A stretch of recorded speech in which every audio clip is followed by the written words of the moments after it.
Hello everyone, welcome to chemistry class. Previous classes में हमने inductive effect की study की थी कि इंडक्टिव इफेक्ट किसे कहते हैं। आज हम इनके एप्लीकेशंस को देखने वाले हैं। तो सबसे पहले आप ये देखिए कि इनमें कौन कौन से फॉर्मूले यूज़ होने वाले हैं। तो ये सारे फॉर्मूले मैंने लिखे हैं कि अगर हम कार्बोकेटाइन की बात करते हैं, उनमें अगर हमें इंक्रीजिंग ऑर्डर बताना है इंडक्टिव इफेक्ट का तो या फिर डिक्रीजिंग ऑर्डर, तो इसमें ये फॉर्मूला है कि जितने भी प्लस आई प्लस एच और प्लस आर जो होते हैं वो कार्बोकेटाइन के लिए प्रोपोर्शनल होते हैं। मतलब जितने ज़्यादा प्लस इलेक्ट्रॉन जो रिलीजिंग ग्रुप्स हैं, जितने डोनेटिंग ग्रुप्स हैं, अगर वो ज़्यादा लगे होंगे तो ये इफेक्ट सबसे ज़्यादा होगा। जो कार्बोकेटाइन है उसमें हमने प्लस आई इफेक्ट ही अभी देखा है। इन दोनों इफेक्ट को हम बाद में डिस्कस करेंगे। अब ये देखिए कि अगर ये कार्बोकेटाइन के लिए अगर प्रोपोर्शनल है प्लस आई के, तो इन्वर्सली प्रोपोर्शनल होगा माइनस आई। इन दोनों फॉर्मूले को मैंने लिख तो दिया है, लेकिन आपको एक याद करना है और उसका रिवर्स कर देना है। नेक्स्ट है number of the carbon in chain. ये चेन भी हो सकती है और रिंग भी हो सकती है, दोनों ही हो सकती है। ओपन चेन भी हो सकता है और रिंग भी। तो उसमें होगा कि जो प्लस आई है वो भी प्रोपोर्शनल होगा। जितनी ज़्यादा रिंग होगी, जितनी बड़ी रिंग होगी कार्बन की, या जितनी लंबी चेन होगी, वो होगा proportional plus I effect. Next है, अब यहाँ पे देखिए जो परसेंटेज एस कैरेक्टर है वो इन्वर्सली प्रोपोर्शनल होता है प्लस आई के। सभी तो प्रोपोर्शनल है, लेकिन जो परसेंटेज एस कैरेक्टर होता है वो क्या होता है, प्लस आई के इन्वर्सली प्रोपोर्शनल होता है। अब इन फॉर्मूलों को हमने इन्हें अप्लाई करना है। अब देखिए जो फर्स्ट क्वेश्चन है इसमें हमें बताना है flow of the direction plus I effect का, कि इसमें ज़्यादा प्लस आई इफेक्ट होगा। तो आप जिस तरह ये वाली जो सीरीज है इसमें देखिए एल्केन भी है, एल्कीन भी है और एल्काइन भी है। और जो इंडक्टिव इफेक्ट क्या होता है, sigma flow of the sigma electrons, मतलब कि सिग्मा इलेक्ट्रॉन का जो फ्लो होता है, माइग्रेशन होता है, वो क्या होता है, इंडक्टिव इफेक्ट होता है। तो हमें इस पे अब देखिए ये सिग्मा बॉन्ड है, इन दोनों में से ये पाई बॉन्ड होगा और इसमें 2 पाई बॉन्ड है। ये दोनों क्या है, 2 पाई बॉन्ड, ये सारे सिग्मा बॉन्ड। तो हमें कैसे बताएंगे, देखिए जो परसेंटेज एस कैरेक्टर है वो इन्वर्सली प्रोपोर्शनल होता है प्लस आई के। तो सबसे पहले ये देख लेते हैं कि किसमें सबसे कम परसेंटेज एस कैरेक्टर है। तो देखिए ये वाला जो कार्बन है ये कौन सा है, sp3 हाइब्रिडाइजेशन है। हम हाइब्रिडाइजेशन पहले ही डिस्कस कर चुके हैं। तो अब यहाँ पे देखिए जिसका भी सिंगल बॉन्ड है, सिंगल बॉन्ड मतलब ये sp3 हाइब्रिडाइजेशन है।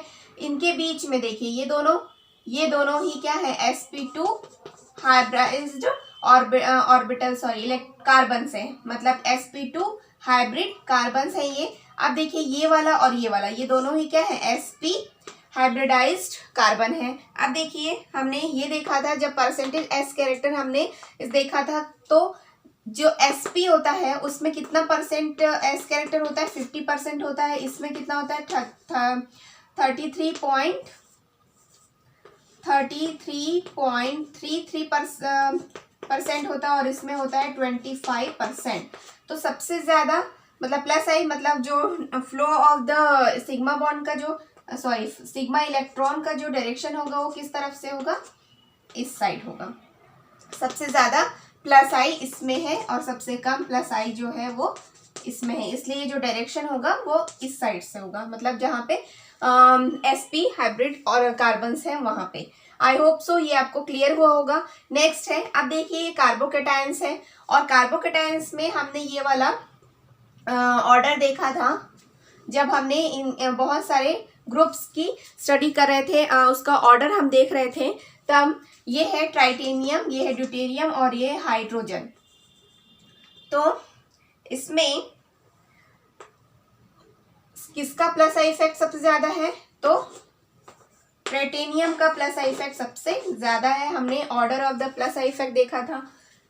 नेक्स्ट है, अब देखिए यहाँ पे ये एक सिंगल कार्बोकेटाइन है, यहाँ पे ये कार्बोकेटाइन है, फिर ये है, फिर ये। तो ये A, B, C और D, इसे हमें अरेंज करना है कि सबसे ज़्यादा प्लस आई इफेक्ट किस में है। तो देखिए इसमें ये तो सबसे पीछे आएगा क्योंकि इसमें तो ये वैसे भी अनस्टेबल है, इंटरमीडिएट है ना, कार्बोकेटाइन तो इंटरमीडिएट होते हैं। तो अब देखिए इन दोनों को छोड़ के हम इन दोनों पे पहले डिस्कस करते हैं कि देखिए ये कौन सा कार्बोकेटाइन है, ये है सेकेंडरी कार्बोकेटाइन और ये टर्शरी कार्बोकेटायन और ये दोनों प्राइमरी कार्बोकेटायन है।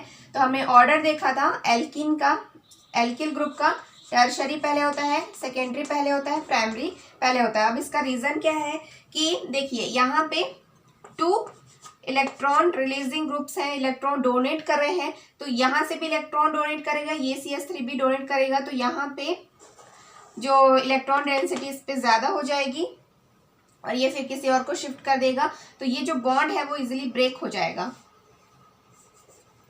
और ये कार्बोकेटायन में कन्वर्ट हो जाएगा। सेम यहाँ पे भी, तो इसमें प्लस आई इफेक्ट सबसे ज़्यादा है। तो हम ऑर्डर लिखेंगे तो पहले क्या आएगा, D पहले आएगा, उसके बाद C आएगा, उसके बाद B, क्योंकि यहाँ पे एक तो है रिलीजिंग ग्रुप, तो यहाँ पे आएगा B और लास्ट में आएगा A। तो इस तरीके से इसका ऑर्डर होगा D C B A। I hope so ये सारे क्वेश्चंस आपको क्लियर हुए होंगे और क्वेश्चंस हम देख लेते हैं। अब इस क्वेश्चंस में देखिए हमें क्या पूछ रहा है, कार्बन आयन के स्टेबिलिटी ऑर्डर पूछ रहा है। तो अब देखिए जो कार्बोकेटायन होते हैं वो प्लस आई के प्रोपोर्शनल होते हैं, जो कार्बो एनायंस होते हैं वो माइनस आई के प्रोपोर्शनल होते हैं, जस्ट अपोजिट होता है। तो अब देखिए इसमें इलेक्ट्रॉन विथ ड्रॉइंग ग्रुप कितने हैं, तो यहाँ पे सभी में एक एक विथ ड्रॉइंग ग्रुप्स हैं। और मोस्ट इलेक्ट्रोनेगेटिव कंपाउंड कौन सा होता है, फ्लोरीन होता है ऑल पीरियोडिक टेबल्स में। तो ये जो फ्लोरीन है ये ज़्यादा इलेक्ट्रॉन को एक्सेप्ट कर सकता है, मीन्स यहाँ पे जो माइनस आई इफेक्ट है सबसे ज़्यादा है, ये A, ये B एंड ये C। तो ऑर्डर क्या हो जाएगा, A B C इस तरीके से। नेक्स्ट है, अब देखिए यहाँ पे फ्लोरीन है तीनों जगह पे, लेकिन यहाँ पे 1 है, यहाँ पे 2 है, यहाँ पे 3।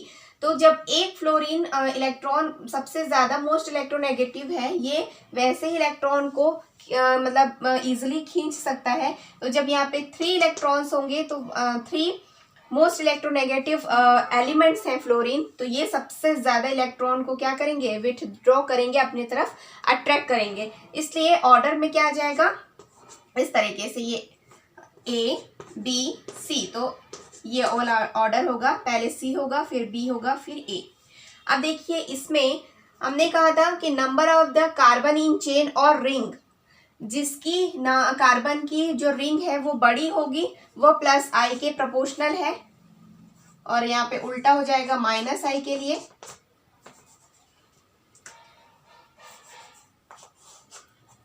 यहाँ पे क्या हो जाएगा, माइनस आई के प्रोपोर्शनल हो जाएगा। तो देखिए कि इसमें कितने कार्बन है, 1 2 3 4 5, ये 5, ये 4, ये 3। तो सबसे ज़्यादा कार्बन इसमें है 5 कार्बन है, इसमें 4 कार्बन है और इसमें 3 कार्बन है। तो क्या हो जाएगा, जिसकी रिंग सबसे बड़ी होगी वो प्लस आई के सबसे मतलब प्लस आई के प्रोपोर्शनल है, मीन सबसे ज़्यादा प्लस आई इफेक्ट किसमें होगा, प्लस जिसमें कि 5 कार्बन है कार्बोकेटायन की केस में। तो ऑर्डर क्या हो जाएगा, ये हो जाएगा प्लस 5 कार्बन, फिर 4 कार्बन, फिर 3rd। अब देखिए कार्बन आयन के केस में ये उल्टा हो जाएगा, क्योंकि यह इन्वर्सली प्रोपोर्शनल है। तो जिसमें कम कार्बन होंगे वो ज़्यादा स्टेबल होगा कार्बन आयन के केस में। तो यहाँ पे 3 कार्बन है, यहाँ पे 4 कार्बन और यहाँ पे 5 कार्बन, तो ये वाला ऑर्डर होगा। आई होप सो आपको सारे जो एग्जाम्पल्स हैं वो आपको क्लियर हो रहे होंगे। और कुछ एग्जाम्पल्स देख लेते हैं। कार्बोकेटायन है वो इन्वर्सली प्रोपोर्शनल है प्लस आई के, प्लस H और प्लस R ग्रुप, और जो इन्वर्सली प्रोपोर्शनल होता है माइनस आई के, ये हमने देखा है। तो अब इसमें अगर हम ऑर्डर देखेंगे तो सबसे पहले हम रेजोनेंस को प्रेफर करते हैं, रेजोनेटिंग इफेक्ट को, उसके बाद हाइपर कॉन्जुगेशन, उसके बाद इंडक्टिव इफेक्ट। इन दोनों को हम नेक्स्ट क्लासेस में डिस्कस करेंगे। तो अब यहाँ पे देखिए बेंजीन रिंग्स लगी हुई है सभी में, इसमें 1 बेंजीन रिंग है, इसमें 2 और इसमें 3। और जो बेंजीन रिंग होती है, हमने जब ऑर्डर देखा था प्लस आई और माइनस आई का, तो हमने क्या देखा था कि माइनस आई इफेक्ट, जब ऑर्डर हमने देखा था माइनस आई इफेक्ट वाले कंपाउंड हैं जिनमें, उसमें बेंजीन था। मतलब ये जो बेंजीन है वो क्या शो करता है, माइनस आई इफेक्ट शो करता है। तो इस तरीके से क्या होना चाहिए था, यहाँ पे माइनस आई और यहाँ पे माइनस आई। तो सबसे इसका जो ऑर्डर होना था कार्बोकेटायन के लिए वो होना था, ये सबसे ज़्यादा होगा, इसमें प्लस आई सबसे ज़्यादा होगा, और फिर इसमें, और फिर सबसे कम प्लस आई इसमें होगा, क्योंकि इसमें क्या है माइनस आई ग्रुप्स लगे हुए हैं। लेकिन इसे हम इस तरीके से नहीं देखते, इसे हम रेजोनेटिंग स्ट्रक्चर्स के थ्रू देखते हैं। और अकॉर्डिंग टू रेजोनेंस ये जो ऑर्डर है वो इस तरीके से होता है, मतलब ये ए है, ये बी है और ये सी है। तो ऑर्डर होना था A B and C, but ये ऑर्डर ऐसा नहीं होता है, ये ऑर्डर होता है ऐसा। अब उसका रीजन हम देख लेते हैं। इंडक्टिव इफेक्ट हम जब देख रहे हैं तो ऑर्डर ये वाला होना था, लेकिन ऑर्डर होता है सी बी ए, तो उसे ही हमें डिस्कस करना है। तो हम इससे देख लेते हैं सबसे पहले कि मैं रेजोनेटिंग स्ट्रक्चर्स या रेजोनेंस क्या होता है।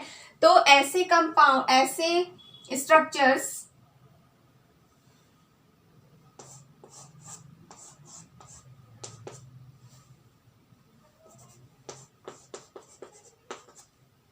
अब इस रिंग को मैं इस तरीके से लिख रही हूं ऐसे। तो यहाँ पे माइग्रेशन होगा।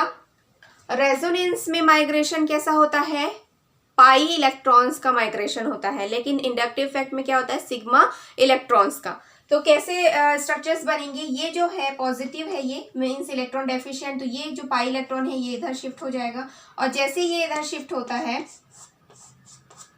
तो यहाँ पे आएगा positive double bond and CH2। अब यहाँ पे आया,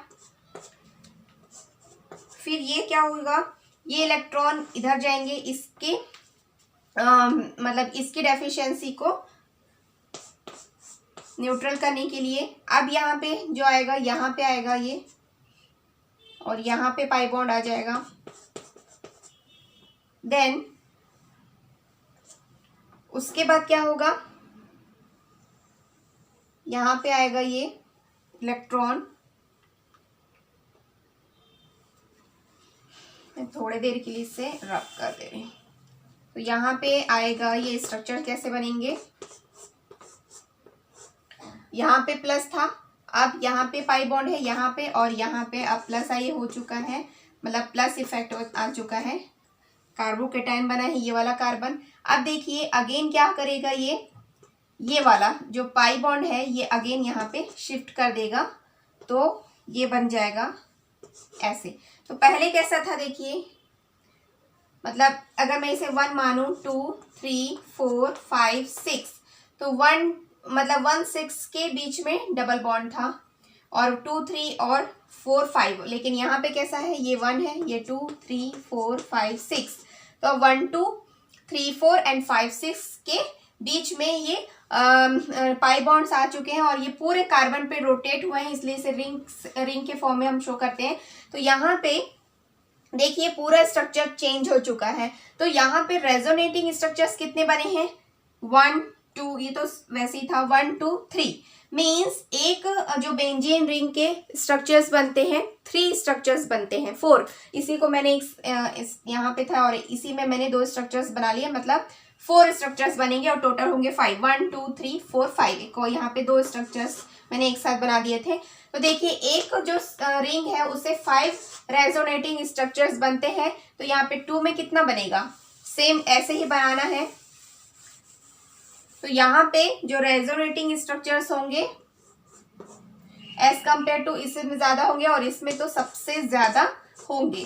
तो इस कंडीशन में हमें जब रेजोनेटिंग स्ट्रक्चर ज्यादा बनते हैं और जब रेजोनेंस ज्यादा इफेक्टिव होता है as compare to inductive effect, तो हमारा जो ऑर्डर होगा वो कैसा होगा, CBA होगा।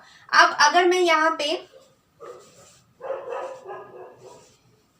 कार्बन आयन बना दूं सेम, तब भी यही ऑर्डर होगा, क्योंकि हम यहाँ पे क्योंकि हम इसे रेजोनेंस के मतलब रेजोनेंस के इफेक्ट के अकॉर्डिंग देख रहे हैं, मतलब अकॉर्डिंग टू रेजोनेटिंग स्ट्रक्चर्स हम इस ऑर्डर को बना रहे हैं। तो चाहे वो केटायन हो चाहे वो एनायन हो, यही ऑर्डर होगा CB। तो कुछ ऐसे एक्सेप्शनल केसेस हैं जहाँ पे हमें इंडक्टिव इफेक्ट को प्रेफरेंस नहीं देना है, रेजोनेंस को प्रेफरेंस देना है। अब ये 2 स्ट्रक्चर्स मैंने लिए हैं, तो इसमें भी सेम कंडीशन है कि यहाँ पे देखिए ये जो कार्बोकेटायंस हैं, तो यहाँ पर भी हम रेजोनेटिंग स्ट्रक्चर्स बनाएंगे। तो यहाँ पे क्या होगा, ये पाई बॉन्ड इधर शिफ्ट हो जाएगा और रेजोनेटिंग स्ट्रक्चर्स कैसे बनेंगे, CH2 single bond, double bond and ये, और ये कार्बोकेटायन हो जाएगा यहाँ पे। तो यहाँ पे देखिए कि एक ऐसे डैश डैश से शो कर सकते हैं, क्योंकि यहाँ पे कभी यहाँ पे पाई बॉन्ड आ जाता है, कभी यहाँ पे, तो कार्बोकेटायन कभी ये वाला कार्बन बनता है, कभी ये वाला। तो इस तरीके से यहाँ पे 2 रेजोनेटिंग स्ट्रक्चर्स बने। अब यहाँ पे देखते हैं कितने बनते हैं। तो ये हो जाएगा इधर। हाँ, अब यहाँ पे 2 केसेस हैं। एक तो यहां से होगा, तो कैसे बनेगा, CH2 ये वाला कार्बोकेटायन बन जाएगा, और ये double bond,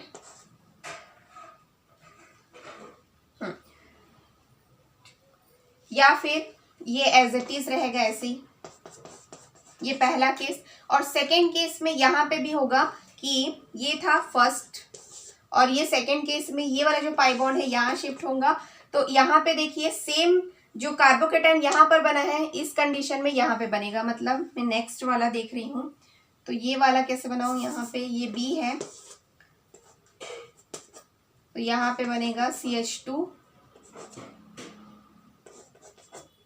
double bond C,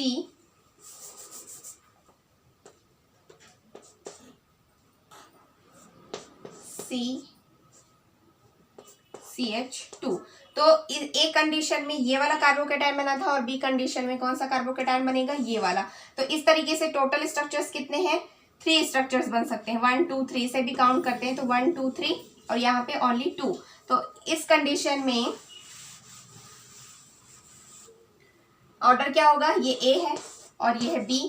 तो सबसे ज्यादा रेजोनेटिंग स्ट्रक्चर्स कहाँ बने, B में। तो B सबसे ज्यादा स्टेबल होगा और देन A होगा।